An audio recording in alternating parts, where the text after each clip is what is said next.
Welcome to the Dr. Pat Show. Talk radio to thrive by. Powerful, inspiring, and coming to you live, bringing you stories of people like you and me, busting through and living life full out. Get ready to dare to wonder what your life would be like if you knew you could not fail.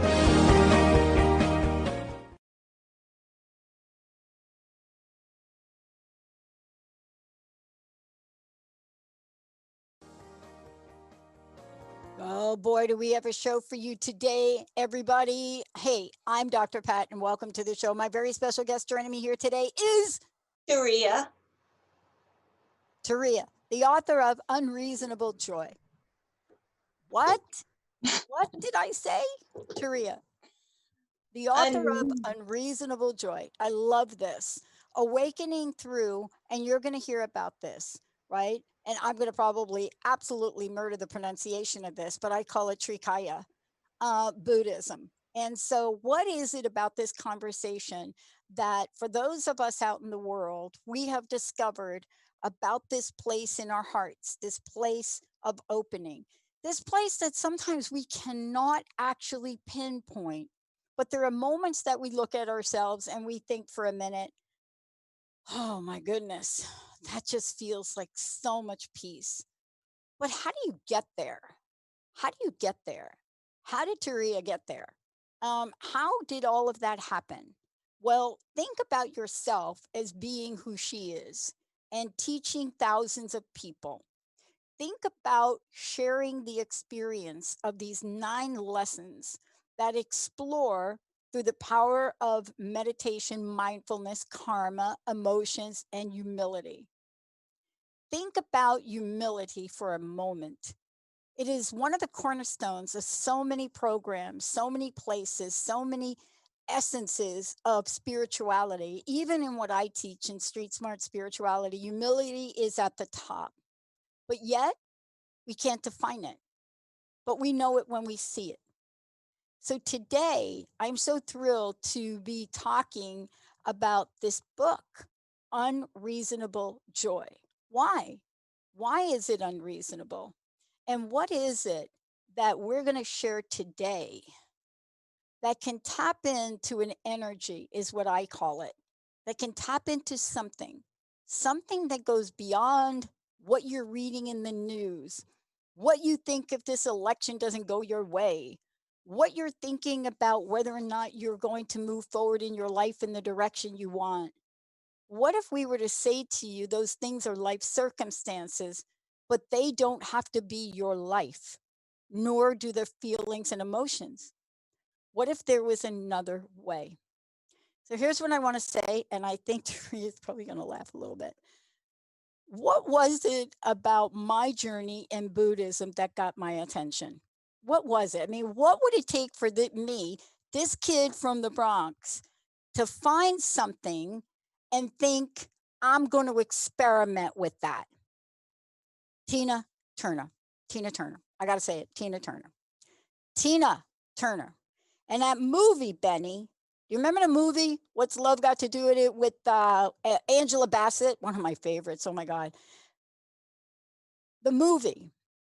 And when you get to the end of that movie and you watch one of the most horrific of life circumstances, is nothing, I think, more horrific than abuse at any level for any person. And when you get to that place where you feel all is going to break down, what is it that shows up in your life that says you can experience it, but you don't have to become it? Turiya, thank you for joining me here today. I know, did I like totally destroy with the whole Tina Turner thing right there? No, not at all. She is a huge inspiration. And an unlikely. So, you know, the reason I bring her up is because I'm thinking about your book and your book title. And when I was reading your book and going through it, and I thought to myself, yeah, there are a couple of people I can think of. Ram Dass, one of them. Tina Turner. another one who never, ever expected to have that level of joy in her life, but there she was. So let me ask you this question. And of course, we're going to talk about your book. We're going to have some fun. But I always think there's a story. There's a story behind every author. There's something behind this. Now, you either popped out and all of a sudden you were enlightened, or you went through some of life's challenges yourself and had to find your way like the rest of us. Which was it? Well, I'm very ordinary, so yes.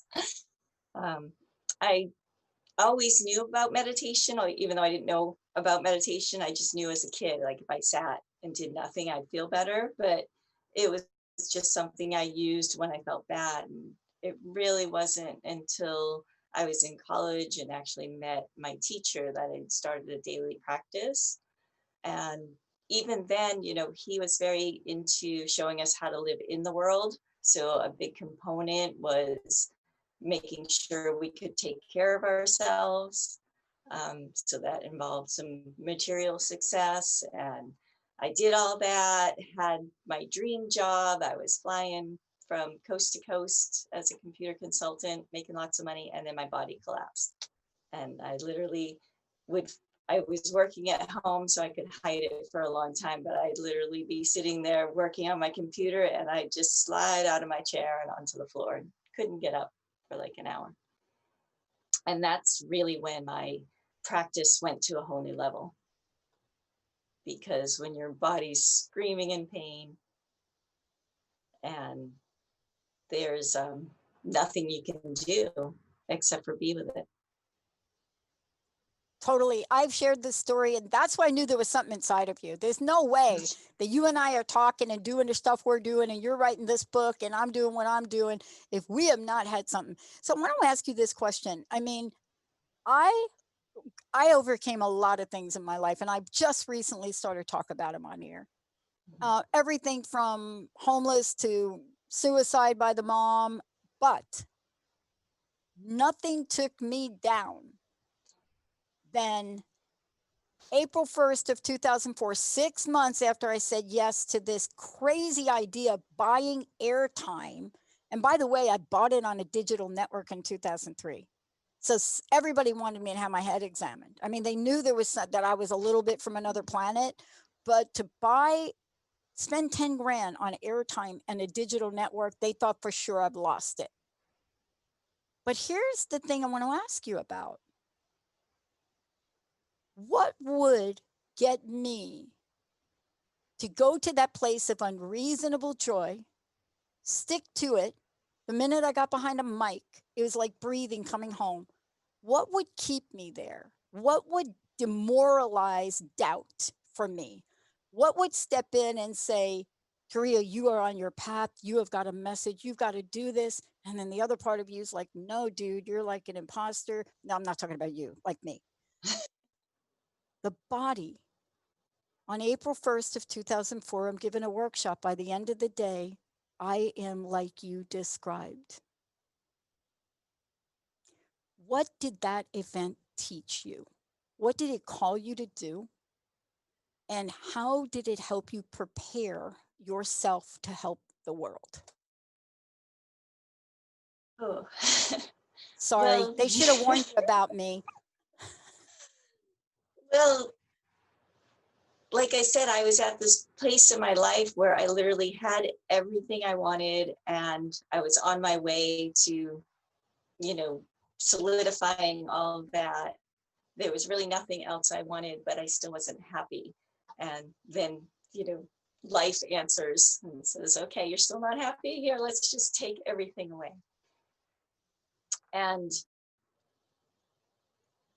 in those moments of just spinning out, going into the darkness, and because I was very fortunate because I already had that training. I was already meditating every day, and there was even days when I couldn't get out of bed and all I wanted to do was sleep, but the discipline of meditation would kick in. So I wouldn't be able to actually rest until I propped myself up a little bit and chanted for a few minutes. and then I could go back to sleep. So it really is this this discipline that we develop, and whether that's taking 10 seconds a day to start with, that's fine, but it's the daily practice that is what carries us through. It's that daily practice that comes back to us in our darkest moments. And this is what I love, and you're going to help us do this. First of all, I want to thank Gail Tor for bringing you forward to talk with us about this, and also to really for you to take a message out. And many people don't know this, right? This is a book that you put your heart and soul in, not yesterday, right? No. Like months ago, maybe years ago, but is a message for our time. It is the message for our time. And one of the things I want to do today is I want to share your vision, your message from the book. There's so much in here that we could talk about. But here's the thing that I would like to talk about, and I believe it is essential in Buddhism, but I am not the expert, right? I mean, I'm the kid that's homeless in New York City in 1968. At the time, you'll relate to this, right? And this is not Buddhism, but you relate to this. At the time, New York City in the village, right? Who was the group standing on every corner dressed in white chanting? Hare Krishnas. I know you're laughing, right? But think about me, homeless and dirty. And I'm like, and these people saw me and I cannot remember the words. I'm telling you, I was a kid. I can't remember what they said to me. I don't know how they said it, but I ended up spending time with them. So my question to you is, in this practice of meditation and mindfulness, how can we all become awakened to what is being shown to us? How can we do that? Because honestly, I couldn't have planned standing on the same corner down in the West Village right before they showed up in a concert with a bunch of people in white that saw me dirty and handed me clothes. You can't plan this stuff. But Buddhism talks to something else. Can you share that? Well, it's so simple, but people like to make it really complicated, and we've watched this happen with Buddhism. Buddha had a very simple message. He's like, you are awake. You already are enlightened. But we have all this mental conditioning that's in the way. We have all these societal structures that teach us that, no, you need to be this way. You need to have this to be happy. You need to have these experiences to wake up. But what I've found and what countless other teachers have discovered is that enlightenment is it's right here. It's not outside of us. It's not dependent upon anything, because it just is. And so-called get there, it's already here. Thank you. But by the way, really I'm still looking. I'm still looking, but I have moments of unreasonable joy to know that it's there. But exactly. But we don't know it's there, yeah? That's why what you've done in this book and the lessons in the book are to get us in the game, right? To realize that. Right. It's really to remember that. Yeah. To realize that all you have to do is very simple. Just stop thinking. And I got to that's ask you not something that about the you book. can will and say. Yeah. Oh, sorry, I didn't mean to step on you right there. But I think we've got a little delay. There's a chapter in the book that I read it like 4 times. Sorry. Gail will tell you, sometimes it takes me a little bit to get it. But No, that's how I write. Is I hope people will read it more than once, because there's a lot in there. Because I read this book and I realized where I am in my life. And I realized that the call to help people has not gone away. 16 years ago when I started this, I didn't start, look, where are you? When I started this 16 years ago, I was depressed. I was lost. I had forgotten what a spiritual practice was like. I had forgotten what I learned in 1968. I had the corporate job. I had the big money. I just finished a doctoral degree. I got all sorts of awards for writing about broken promises. Do you think I was depressed? 1,200 pages of interview notes. Gail actually wants me to write a book on broken promises. I opened up the notes the other day and I just cried.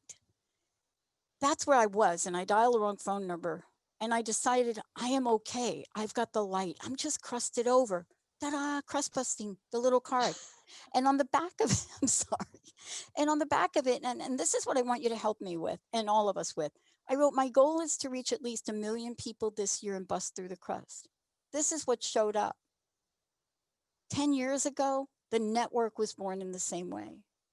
How does what you teach help people discover that which is already there? And one of the things I want to point to in the chapter I did reach a bunch of times, I have to say it's right at the beginning, semantics, obscuring truth. Can we talk? Can we talk about this? All right, go for it. Well, in our culture, in American culture, there's no concept for enlightenment. It's not even on the radar. So what we have to do is use words and terms that are familiar in order to bridge that gap.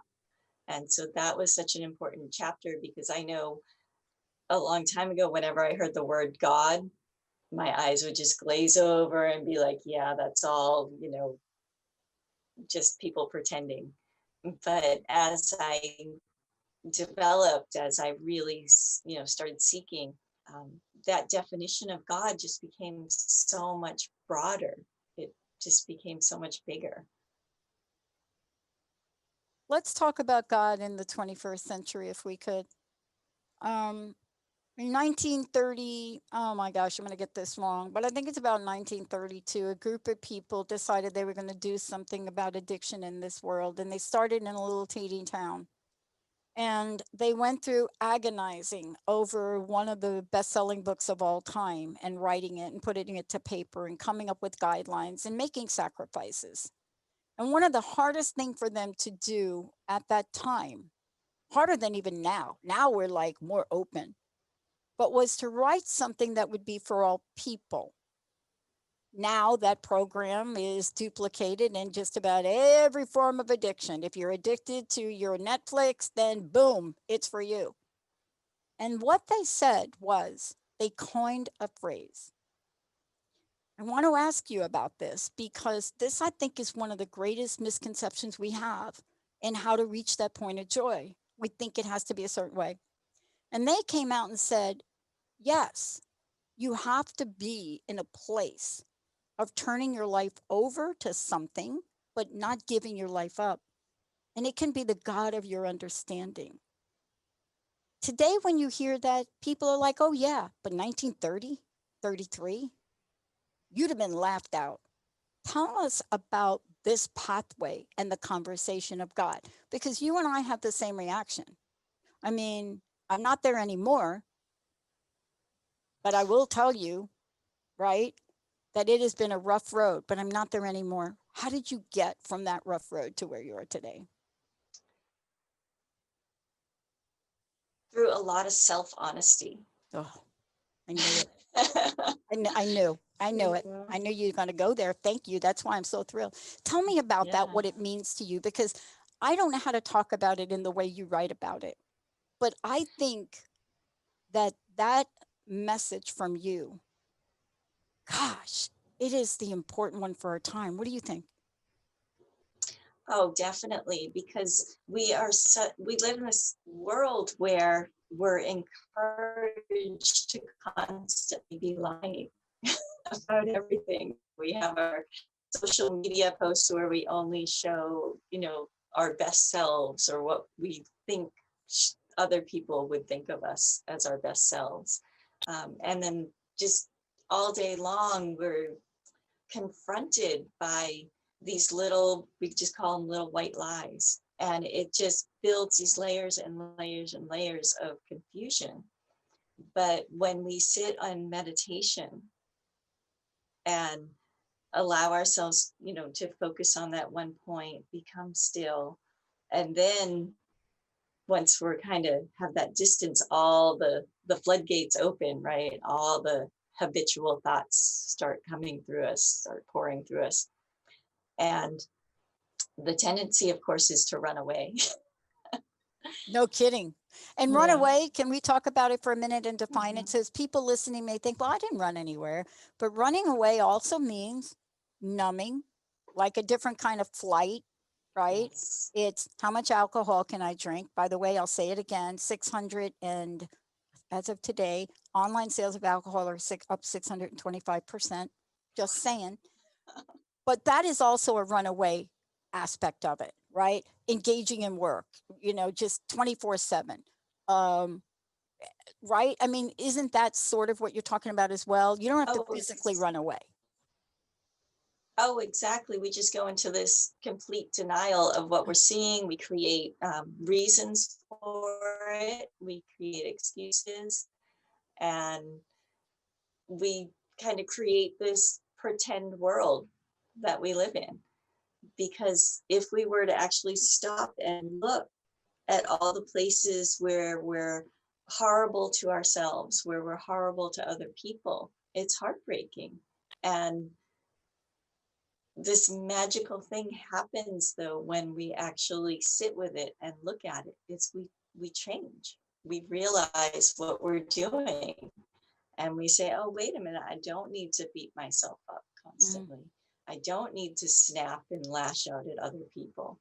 There is this gentleness that I can cultivate, and I can live from that.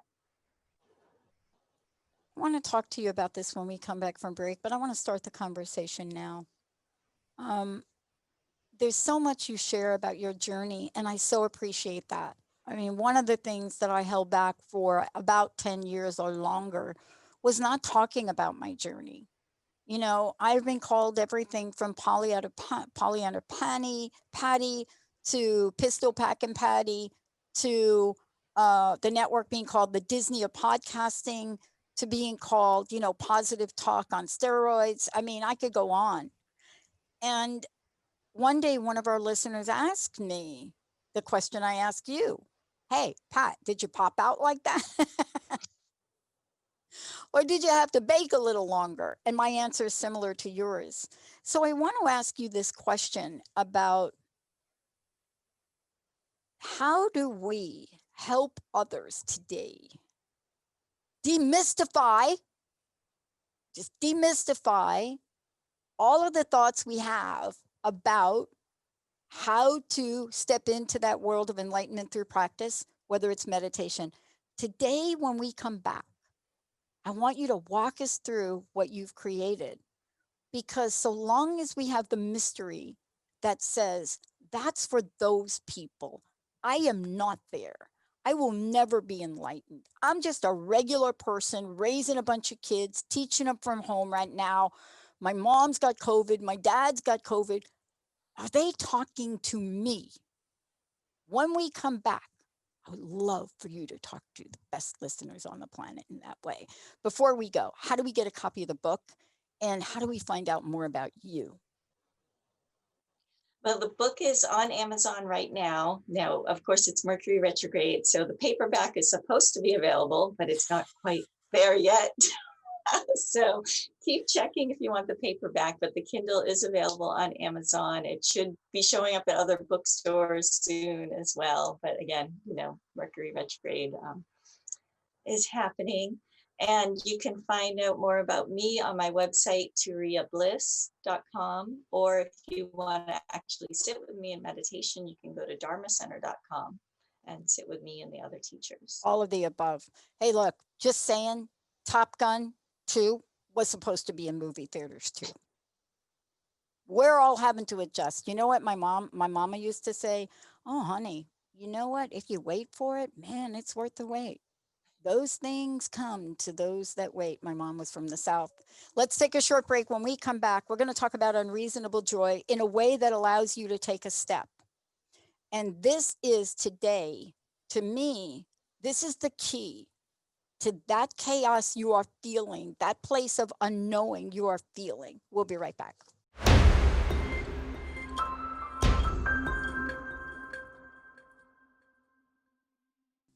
Hey, everybody, welcome back. I am so thrilled about today's lineup. First of all, we're talking about unreasonable joy, and you're going to hear why. And I'm going to just turn the reins right over to my featured guest today, who's going to walk us through what I think is one of the most important approaches to joy that I have read about in a long time. And the reason I'm saying that is because it is broken down into these lessons that you can do yourself or you can get someone else involved in. And we're going to hear about that. Look, before we do that, can you just, again, remind people how they get the book, how they find about you and about the Dharma Center? Sure, the book is on Amazon. The Kindle version is available right now. The paperback should be, but it's coming soon. And you can find out more about me at turiyabliss.com, or if you want to sit with me in meditation, just go to dharmacenter.com. And that's our little center. We're doing all online classes, so it doesn't matter where you're at. You can come join us. No matter where you're at, there you are. And I want to spell Turiya for people if you don't mind. Sure, it's Turiya.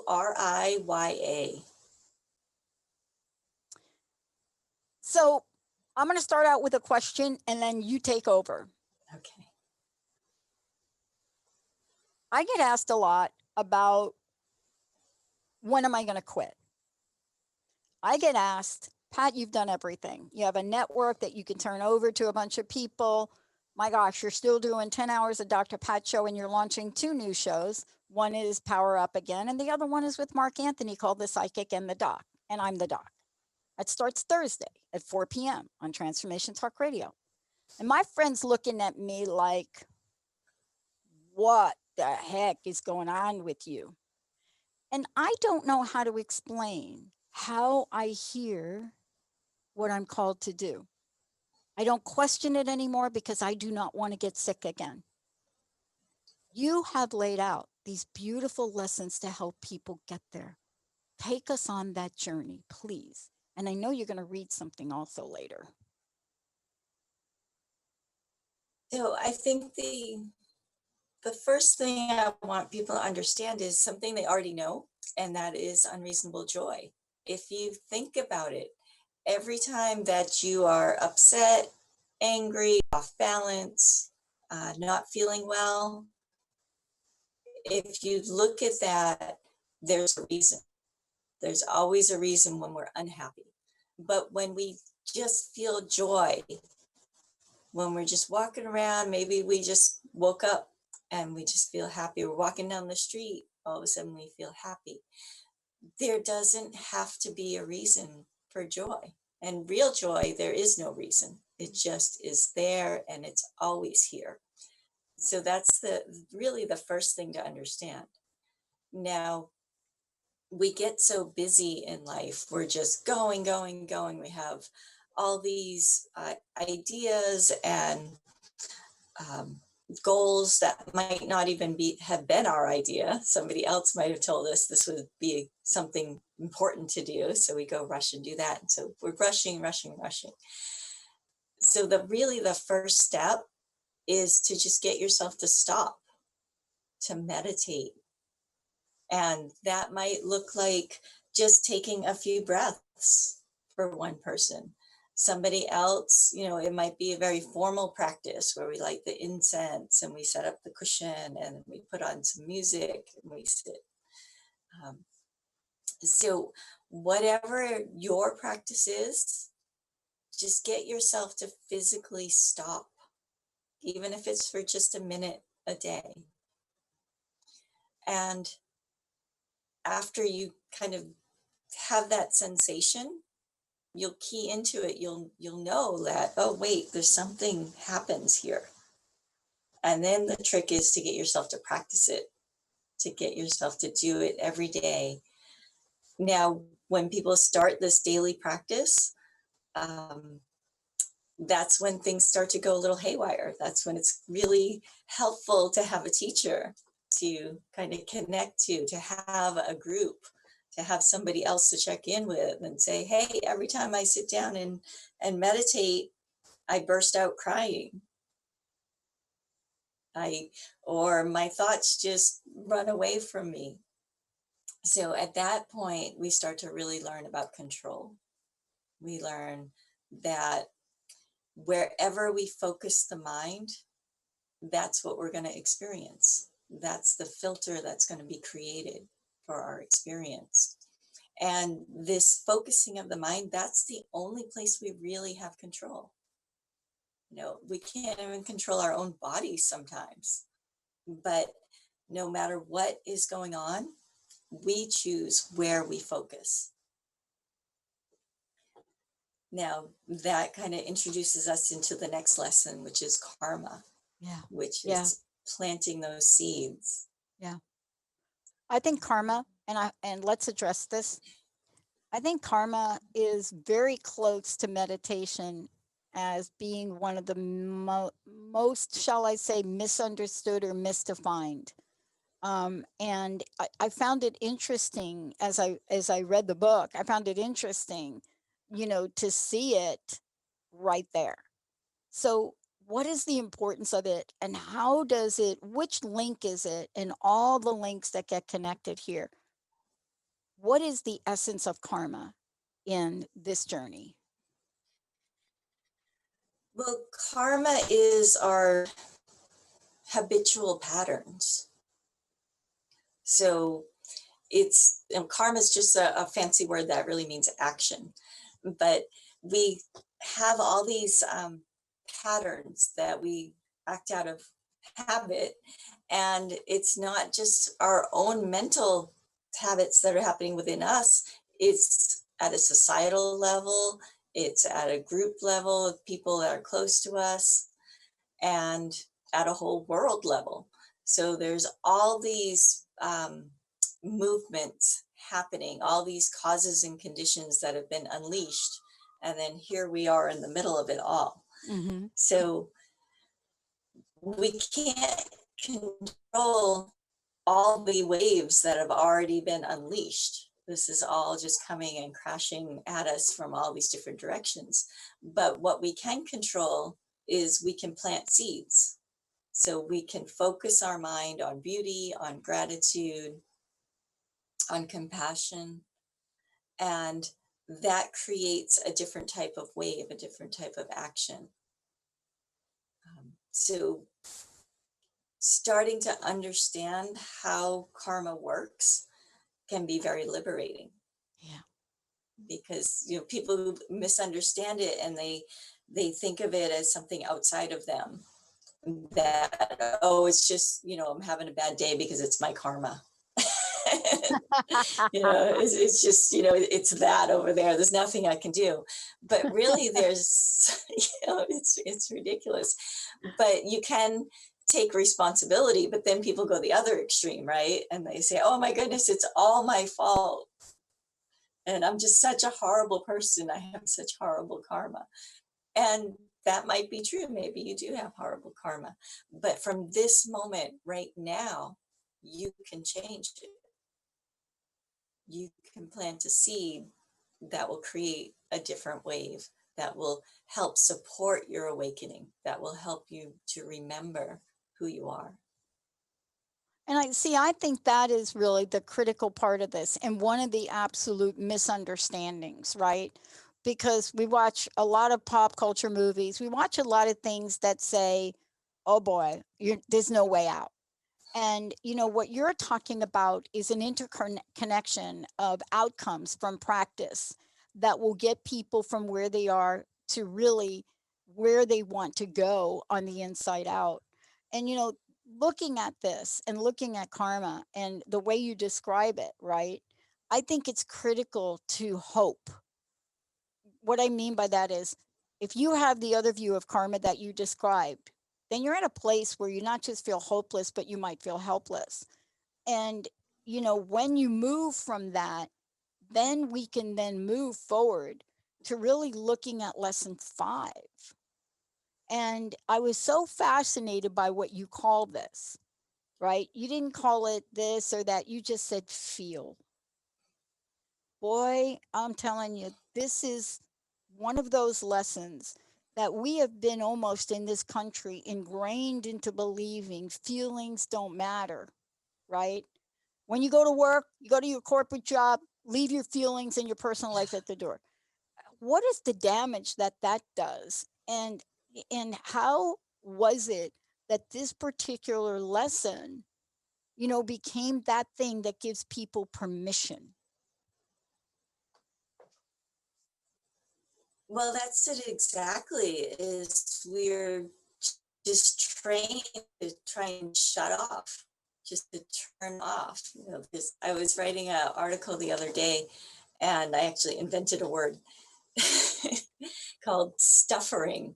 Because this is what we do, right? Is we and I see it among a lot of spiritual people. It's become overly positive. We just like pretend that we're all bubbly and happy and nothing's wrong, and I just only feel sunshine and rainbows.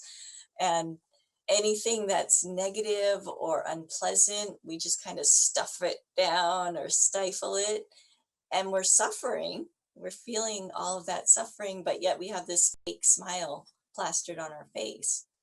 And if you just engage in this kind of stuffering, you just stop growing. And it becomes almost cancerous, where it Mhm. just eats you up inside. And it becomes, I think, even more and more difficult to face. But once you do, it's hard. I won't mince words. It's very challenging to go through this. And again, that's why having a spiritual community is so helpful, because as you process all of these feelings, they become so much more intense. And not just the bad ones, the good ones do too. And suddenly, when you actually are feeling love for somebody, Mm. it's so much bigger and so much richer. So it's worth going through the feel. It's worth going through the field. One of the things that I want to point to before we move to the next thing is part of this is, and I got to tell you, when I read this, I did a double take because it explained a lot for me. It explained why on one day my body was well and the next wasn't. And it's the questions you ask. There's something here where you talk about opposition is opportunity. And I wanted to hear it from you. Tell folks about that because we are right in the midst of opposition beyond anything that we can, I think, humanly describe, but we feel. And you ask us questions about one of my favorite and least favorite words. And it's not fear, it's doubt.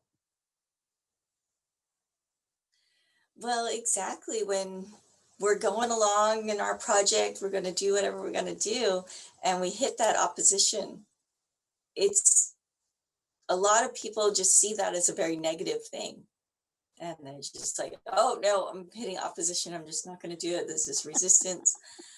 And they just collapse, unless you're being driven. Sometimes we're being driven. And then even in that, we fight the opposition. But really, opposition is this wonderful opportunity to simply ask these different questions of, is this really what I want to do? Is this really how I want to do it?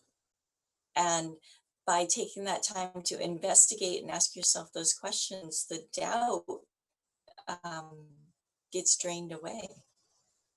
Yeah. I mean, one of the things that I think we get to learn as we kind of roll along is how these things show up. But isn't there something else that you're doing in this book? It's not just about these things that are showing up. What you're doing is you're creating a pathway for us to get to that place, right? And thank you for saving humility to the eighth lesson. Thank you for doing that. But you're taking us through this place where we can then really look at energetic structures. And so, for me, one of the things I looked at as I went through the book again was really looking and asking myself, who am I? Where do I fit in this? And then I was hit with the tools for the empath. And I just want to take a moment, if you would. There's a poem, I call it a poem, that you've written right before that. Would you mind reading that for us? Oh, sure. You're talking about the swallowed by anger. That one. Yeah. So Yeah. this goes down the feels chapter. So it's not too long, but I'll read it. Yes, please. So, swallowed by anger. When we are angry with someone and we have done everything we can to resolve the situation and we are still angry, it means we are angry at ourselves. If we dig deep enough, we will find the anger we are pointing at ourselves. Once we find it, we can forget the other person and forgive ourselves. Once we forgive ourselves, we can stop beating ourselves up with each mental replay of the situation. Instead, we can learn from the experience and live in the blissful peace of the now. I was struck by the fact that as I'm thinking about this and I'm reading your book, that there's a bridge and a gateway. And I would love for you to show us that bridge and gateway to move from this to that place that will give us that point of joy that I mentioned early on, and that sometimes you can't describe it. Take us from this spot to what comes next. I'd love to hear the journey that you have and the lessons we can share with people, things they could do now and take away with them. Well, for me, it always comes back to practice, just carving out that time to sit and investigate your own mind. I mean, that's what Buddhism really is. It's a study of the mind. In modern culture, people have turned it into a lot of different things. But if we strip away everything and just look at naked Buddhism, it's about studying the mind and knowing what is there. And when we have different realizations, which will come naturally, then we have to sit with them and let them stabilize. We have to investigate and say, like I had one when I was looking at the Four Noble Truths in terms of chronic pain. That's one of the chapters that I talk about. Just sitting with pain, you discover that it's transient. It doesn't stay exactly the same. It's impermanent. And just going through these different realizations and sitting with them, and what we wind up discovering is that there's more. There's always more. And that, I think, is where people really get hung up on the path, is they think it's going to end. They think that okay, as soon as I reach this point, then I can just let go and I don't have to be practicing anymore. I don't have to be mindful anymore. I'm going to be done. I will be mindful. I'll be awake and I'm done. And yes and no. I mean, there is a definite point where the concept of self falls away. There is a definite shift that is irreversible that happens. But even then, the path doesn't end. It starts over. We're back at the beginning. But it all looks different. So there's so much wonderful stuff in the book, as you said, and I think it's really important to give yourself the time to just experiment and explore and find out what works for you. Maybe you go through one exercise and you'll be like, meh, and then the next page you turn and you're just like, oh wow, yes, that's exactly what I need to do. So And that's why we're talking about this today, because one of the things that you've done is you've laid this out in a way that people can start where they start. And not only are you telling us about why this particular lesson is important, but you get us to the place, and I remember this line from the lesson on control, where you say, congratulations, you've proven to yourself that a mindset can be changed. And that really stuck with me. And congratulations, you've proven to yourself that a mindset can be changed. And one of my favorites, one of my greatest teachers, never met him, wished I would have interviewed him, was Viktor Frankl.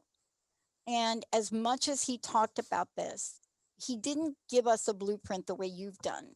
And what you're giving us permission to do is start on a pathway and find out what works for us on any given day. And of course, you are that person that demonstrates. You're the poster child for how to overcome obstacles. I want to thank you for this. I want to ask you a couple things. One, please give out your website and tell people how to get a copy of the book. And then, what do you believe is the most important aspect of this body of work for us today? So you can get the book on Amazon. You can go to my website, turiyabliss.com, or to dharmacenter.com. And let's see, the most important thing, I just really want people to connect with their own joy. That's why I titled the book Unreasonable Joy, because I really wanted people to understand that you don't need a reason to be happy. It's already there, wherever you are, whatever circumstances you're facing. And I also want to point out, when we are happy and we allow ourselves to be happy, we're better at everything. Any challenges that we have to face, going into embracing that unreasonable joy doesn't mean problems all magically disappear. But what it does is it gives you a much higher view, and it gives you the energy and the strength to deal with whatever it is that you have to face. I want to thank you for today. I want to thank you for writing the book, and I want to thank you for sharing your journey with us today. If you could just speak for a moment about the Dharma Center, can you just speak for a moment about the message you gave earlier about if you want to join, if you don't want to do this alone? Can you tell folks a little bit about that? Certainly there's a lot on your website, but this is a time to come together and just talk about how you've created that.